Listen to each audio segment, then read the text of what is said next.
Executive robbers, armed robbers don't drop letter for residents of Abuja. Say in fact, they plan for their upcoming operation. Hey, I never hear this one reach. Say armed robbers, they drop letter for people. Say they want one thief person. Hey, this Nigeria don't even spoil totally. What is surprised me now? They don't even only write this letter. They get time, eh? Go printing press, go print this thing. Hey, Nigeria people. Print and come go for person gate. Say they won't come thief person. And say if they come person house, you suppose get at least 100,000 naira in a receipt budget. They don't give you budget, so you suppose get. Say if you no get 100,000 naira for house, in fact, you go hear them. And say make then these people no call police. I beg go to Nigeria, they don't do.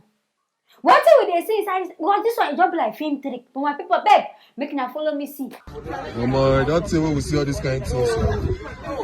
Let's wake up now and saw this at the front of my house, man. What kind of nonsense with this now? Nigeria. For our small country. We go run evil now. We should be 100,000. They say hello friends, business operation, you can imagine. Hey God, what an offer. This is to inform you that we are coming for an operation very soon in this area. So who come all this now? Oh Bob, I bet the Nigerian police people should come to our rescue. Papi, Mashafa Road. People should come and Mashafa Road, attend to us. I beg. This is getting out of we don't understand this kind which is up.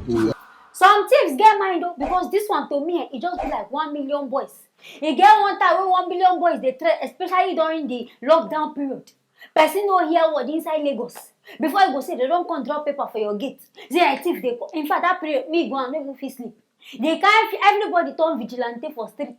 Everybody carry gun, carry this one just because say they won't fight the these people. But Abuja people beg, eh? This one gather confidence, write this letter. Go even address them as hello friends. Hey, since one thief turn person friend. It means that this thief, they don't, in fact, they don't prepare. They don't already get ready. In fact, it just remains me they execute their plan. Because for them to write this kind, it means that they don't fear anybody. So I beg, make it run. If na Jackman, I go Jackman, make it come out from that place.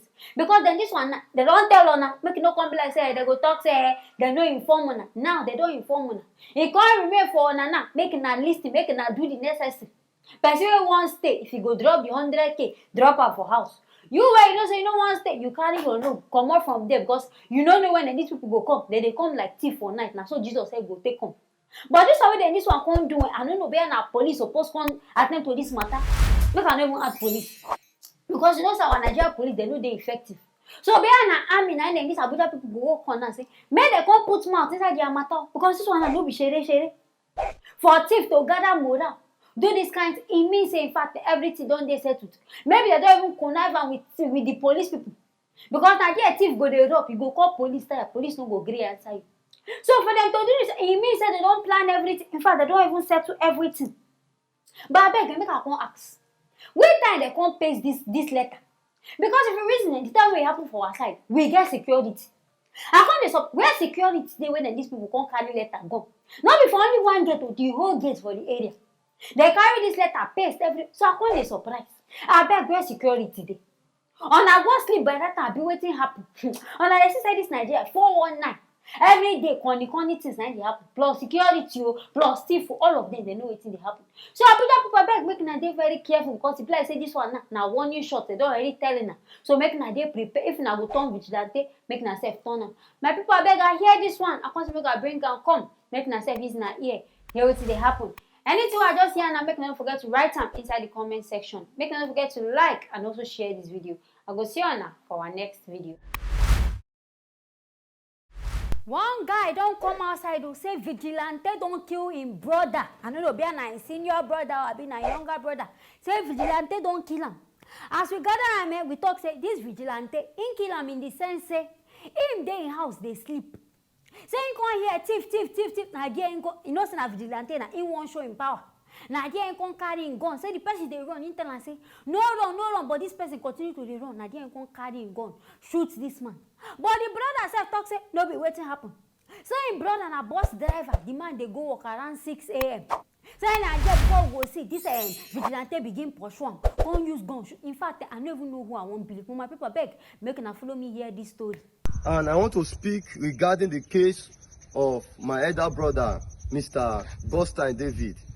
This my brother was shot to death by this very vigilante man at Erediawa, Upper Sakumba Road, Benin City. My brother was going to work. He's a bus driver.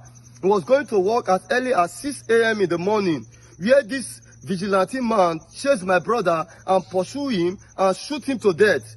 And according to a statement in one particular division, State CID, he wrote that my brother jumped into his compound, and while he was about to jump out from the compound, that is when he shot him to death.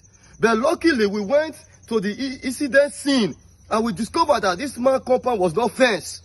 He shot an innocent man for no just cause, and this man died with 2 kids and a breastfeeding baby. Come. Stop. You jump it. I say don't listen then. I don't want to give up. This jump again. I don't listen. I say stop. Don't run again. Jump. Stop. Wait, so what I want to get clear, when the police pursue, they can't stop for your compound. As they say, chief, boss, I know feel that. You don't my small brother. When the police pursue, even people wait there and have they say chief, that chief, and break me. Me and Joe, we both are like that. Stop. No. You be like, we don't matter. What you want to say to chief for this thing I need, or every day we don't see. I don't run past. My children don't run back the door. You see that is video. Say, Mama, don't.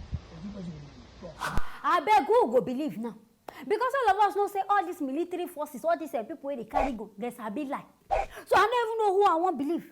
Say the person they run, you tell us making stop. But you will be vigilante now. Say police they catch the person, the police they pursue the person. But for this whole matter, I can't reason say now police now supposed to come outside. Can't talk what really happen. If true they pursue thief now then go talk am. Or if it be say this man self coincidence, in they go walk, they can't they pursue thief now there this man can't go there that place. You know inside Nigeria now, if they don't talk thief, everybody go begin run, everybody go begin jackpot. Maybe Nigeria in concert to they run. Before they can go think and say, himself, him be thief, before they can go shoot him. All these brothers, when they come outside, they talk, maybe your brother. You fit think say a bus driver, but maybe the work when they do, he know what maybe na thief, na him be. And just they do that bus driver on the loop. So we never know who won't believe for this whole matter, because this one carry in talking you. This one self carry on talking you. The thing they suppose just do investigation for this matter. Make we know the truth. Because this man when they talk say I think they no feel lie for person to bring out that statement if he be saying they even lie. Because how you go to your house, your own, fine, even if you catch thief, carry him go give police. Carry him, you arrest him now. Carry him go give police. Okay, police will see this thief inside my compound. The brother herself say he no get compound. Say the fence won't even flat, you no even go close to this man house. So I beg go, where this man fence? I be which fence this man can go climb? All these thieves self, I don't even know. He says when they shout about this thief man, if say na thief now go attack person, they don't go pity person, they go just keep person anyhow. But this one now when they don't kill one, now they are not thief, they are no be thief, now only God know. See as person don't they drag this matter, they shout, say, may they arrest this police. But I beg this vigilante say they supposed to arrest them. Arrest and put her for their custody. Make a question and where ask some things where happen. Because this one I no can understand. I dey feel say maybe na mistake. Maybe as the guy jump through fitting say na thief, abi as the people they shout thief. So they supposed to do this investigation well, make them know what happen. But my people when they watch this on ourselves, what I think about this matter? Because me I know I want to settle now. I want to settle now. Be who they lie for this? What is the reason for this whole matter? What I just talk. My people, I hear this one. I want to make a bring and come. Make na say in ear. Hear what they happen. Make now don't forget to like and also share this video. I go see you now for the next video.